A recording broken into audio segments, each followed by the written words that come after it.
HSC 2024 ব্যাচের grouping যে সাবজেক্টগুলো রয়েছে ফিজিক্স, কেমিস্ট্রি, অ্যাকাউন্টিং, যুক্তিবিদ্যা, এই সমস্ত যে সাবজেক্টগুলো রয়েছে এই সমস্ত সাবজেক্টগুলো নিয়ে একটা সুখবর আছে। শিক্ষা মন্ত্রণালয়ের তরফ থেকে এই সমস্ত বিষয়গুলো নিয়ে একটা সুখবর দেওয়া হয়েছে।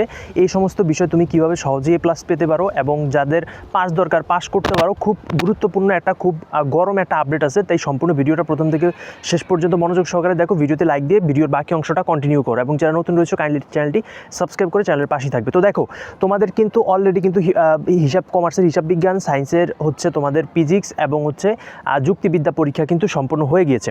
তো তোমাদের এখন অনেকেরই প্রশ্ন যে আমরা হচ্ছে যে আমাদের যেই প্রথম আপডেটটার কথা আমি বলতেছি যে এমসিকিউ আলাদা পাস দিবে নাকি সিকিউ আলাদা আলাদা পাস দিবে নাকি, বা তোমার একটা সাবজেক্টের সিকিউ খারাপ হয়েছে অন্যটার এমসিকিউ খারাপ হয়েছে, তো এটা দুইটা মিলিয়ে পাস দিবে নাকি।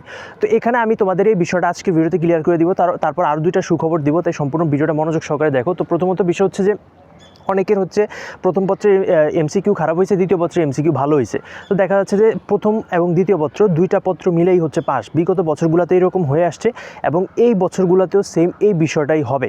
তোমরা এই বিষয়টা নিয়ে অনেকেই কনফিউশনে আসো।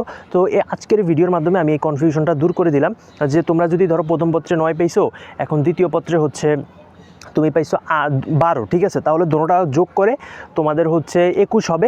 21 হলেই তুমি পাস করে ফেলছো। একইভাবে এ প্লাসের ক্ষেত্রে সেম ওয়ে, ঠিক আছে। তো এখানে আরেকটু বিষয় তোমাদেরকে অ্যাড করে রাখি যে অনেকে দেখা যায় যে 32 পাও, 9 পাও এমসিকিউ সিকিউর ক্ষেত্রে, তো সেক্ষেত্রে পাস দেওয়ার কিন্তু একটা পসিবিলিটি আছে, কারণ আমি শিক্ষকদের সাথে কথা বলছি। তো তোমাদের যখন 32 পাও বা 9 পাও বা 1 মার্ক অথবা 2 মার্কের জন্য যখন তোমাদের পাসটা আটকে যায়, তখন এটা স্যাররা কনসিডার করে এবং এটা স্যাক্রিফাইস করে দেয় তারা। যেহেতু তোমরা একজন শিক্ষার্থী এবং এইচএসসির মতো খুবই গুরুত্বপূর্ণ একটা বিষয়ে তোমরা পরীক্ষা দিচ্ছ, সেহেতু তারা এটা স্যাক্রিফাইস করে দেয় এবং এটা নিয়ে তোমাদেরকে টেনশন নেওয়ার কোনো কারণ নেই। সো এই বিষয়টা তোমাদেরকে আমি ক্লিয়ার করে দিলাম এবং খুবই গুরুত্বপূর্ণ একটা আপডেট ছিল। যারা সম্পূর্ণ ভিডিওটি দেখেছো অসংখ্য ধন্যবাদ। পরবর্তী আপডেট পেতে অবশ্যই চ্যানেলটি সাবস্ক্রাইব করে আমাদের পাশে থাকবে। আল্লাহ হাফেজ।